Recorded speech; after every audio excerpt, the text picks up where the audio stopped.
Bonjour à toutes et à tous, on arrive cette semaine en fin de chapitre, et donc en fin de chapitre, deux évaluations, une évaluation sur la compréhension orale, et la semaine prochaine, une évaluation sur la compréhension écrite et la production écrite. Alors, évidemment, normalement, on aurait fait cette évaluation en classe et donc en devoir surveiller. Là, je ne vais pas venir surveiller individuellement chez vous, donc je vais vous faire confiance et je vais vous expliquer donc ce que j'attends de vous. Donc, compréhension orale. La vidéo à regarder se trouve sur ma chaîne. Le lien est ici. Vous l'avez aussi reçu par mail. Et j'ai présenté l'épreuve comme une épreuve officielle, d'accord? Parce que si ça se trouve l'année prochaine, eh bien, les E3C ou les EC vont reprendre. Et donc, il faut qu'on s'y soit préparé.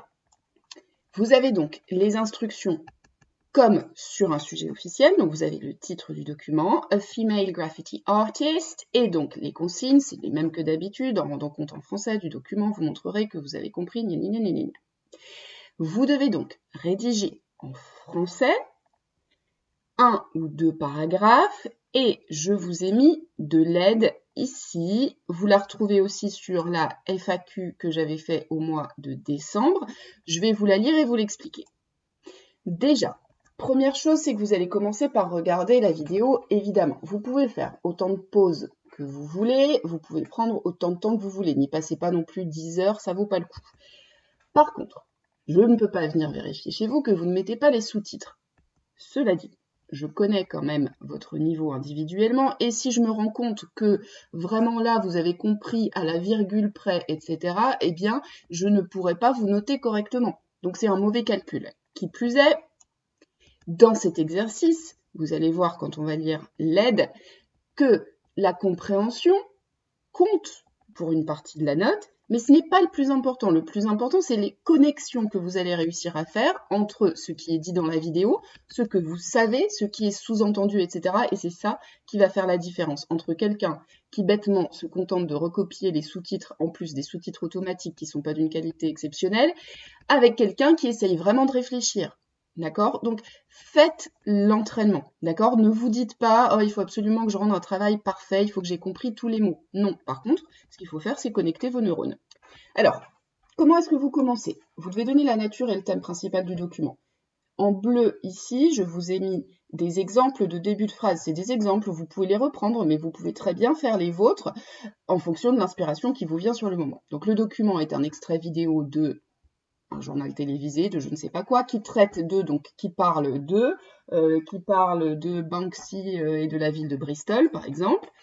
Pour les événements, les informations, vous donnez tous les détails que vous avez entendus, tout ce que vous avez compris. S'il y a des chiffres, pensez bien à les donner et à vérifier que vous n'êtes pas trompé. L'identité des personnes, soyez précis aussi. Donc on entend telle personne, on a son nom ou on l'a pas, son âge, sa nationalité, d'où elle vient, etc.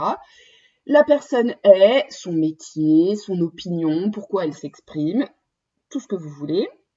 Les différents points de vue. Alors, s'il y en a un ou s'il y en a plusieurs, donc la personne, elle pense que, et vous expliquez l'opinion, donc elle est présente dans le document. Les éléments implicites, et c'est là où on vient au plus intéressant. Ici, vous n'avez fait que relever des choses que vous avez entendues. Ce qui compte le plus, c'est ça, et ça, de toute façon, ça ne va pas être écrit dans les sous-titres. L'implicite, ce sont les sous-entendus, c'est-à-dire ce qui n'est pas dit directement dans le document, mais qu'on peut déduire. Et vous pouvez commencer par, simplement, on comprend que la personne dénonce ceci, la personne critique cela, la personne est fan de tel artiste, la personne... Voilà, son message global, mais qu'elle ne dit pas forcément à voix haute. Donc, quel est le message le plus important? Est-ce que la personne défend quelque chose en particulier? Et enfin, la fonction et la portée du document. Pareil, ça ne va pas être dit, c'est à vous de le deviner. Le document a pour fonction d'informer, qui ça, sur quel sujet, et surtout, très important, dans quel but. Voilà, donc à partir de la vidéo que vous regardez autant de fois que vous voulez, vous me faites un texte en français, bien organisé, argumenté, et vous me renvoyez ça par mail. Je vous souhaite une très bonne semaine et je vous dis à bientôt. Bye bye!